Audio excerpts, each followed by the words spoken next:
വായിക്ക്. Dubai open tennis ചാമ്പ്യൻഷിപ്പിൽ 1ാം number താരം നവോക്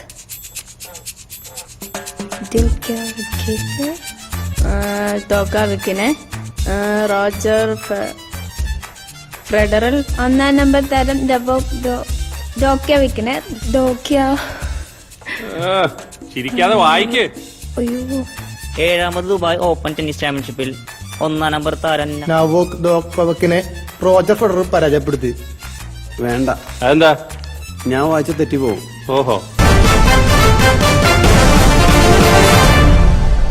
നമസ്കാരം, ഞാൻ രാധാകൃഷ്ണൻ, 38 വയസ്സ്, കല്യാണം കഴിച്ചിട്ടില്ല. പ്രധാന വാർത്തകൾ. ചിക്കൻ ഗുനിയെ കുറിച്ച് പഠിക്കാൻ വന്ന 3 വിദഗ്ധ സംഘം ഇന്നലെ ഡൽഹിക്ക് മടങ്ങി. 3ന്റെയും ശവസംസ്കാരം ഇന്ന് വീട്ടുവളപ്പിൽ നടക്കും. ഇനി പ്ലാസ്റ്റിക് സർജറിക്ക് കേരളത്തിൽ വിട. പ്ലാസ്റ്റിക് നിരോധനത്തിനെ തുടർന്നാണ് പ്ലാസ്റ്റിക് സർജറി കേരളത്തിലെ ആശുപത്രികളിൽ നിർത്തലാക്കിയത്. കൂടുതൽ വാർത്തകൾ വിശദമായി. കേരളം 3 പുതിയ യുദ്ധവിമാനങ്ങൾ പരീക്ഷണ പറക്കൽ നടത്തി. 1 എയിലും 2 സിയിലും 3 ബിയിലും പഠിക്കുന്ന കുട്ടികളാണ് ബുക്കിൽ നിന്നും പേപ്പർ വലിച്ചു കീറി പരീക്ഷണ പറക്കൽ നടത്തിയത്. ആളപായം രേഖപ്പെടുത്തിയിട്ടില്ല.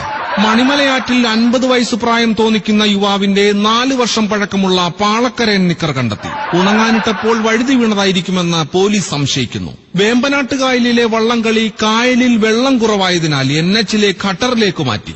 വള്ളം തള്ളിക്കൊണ്ടുപോയ തുഴക്കാരെ സൂപ്പർഫാസ്റ്റ് വെട്ടിപ്പൊളിച്ചാണ് നാട്ടുകാർ പുറത്തെടുത്തത്. സുനാമി ആധാരമാക്കി മുട്ടോളം വെള്ളത്തിൽ എന്ന കവിത എഴുതിയ കൂനിൽമേൽ തമ്പിക്ക് കടപ്പുറത്ത് വൻ സ്വീകരണം. 5 പങ്കായവും 3 കമ്പിവടിയും 4 നാടനടിയും തമ്പി സ്വന്തം ശരീരം കൊണ്ട് ഏറ്റുവാങ്ങി. തമ്പിയുടെ നില ഗുരുതരമാണ്. ഉത്സവപ്പറമ്പിൽ പാപ്പാനുമായി വാക്കേറ്റം നടത്തിയ മുണ്ടക്കൽ ശേഖരൻ എന്ന കൊമ്പനാനയുടെ മതം മാറിയ കൊമ്പനാന നാളെ പൊന്നാനിയിൽ നിന്നും നാട്ടിൽ തിരിച്ചെത്തും. സുപ്രസിദ്ധ പിടികിട്ടാപ്പുള്ളി കിച്ചു ഇന്നലെ പോലീസിന്റെ പിടിയിലായി. അങ്കനവാടിയിലെ പിഞ്ചുബാലൻ തങ്കപ്പന്റെ കയ്യിൽ നിന്നും ബ്രിട്ടാനിയ ബിസ്ക്കറ്റും കൂരവും അടിച്ചു മാറ്റുന്നതിനിടയിലാണ് ഇദ്ദേഹം പോലീസിന്റെ വലയിലായത്. ഇയാളുടെ കയ്യിൽ നിന്നും പിടിച്ചെടുത്ത അപ്പുപ്പ അമ്മുമ്മ ഊത്ത്, ഊത്താമ്പെട്ടി, ടയർ, ഗോലി തുടങ്ങിയ മാരക കളിക്കോപ്പുകൾ ജനങ്ങൾ കാണുകെ പോലീസ് നിർത്തിവച്ചു. ജില്ലാ മജിസ്ട്രേറ്റ് കോടതിയിൽ ഹാജരാക്കി ഇദ്ദേഹത്തെ നാളെ രാവിലെ തൂക്കിക്കൊല്ലും.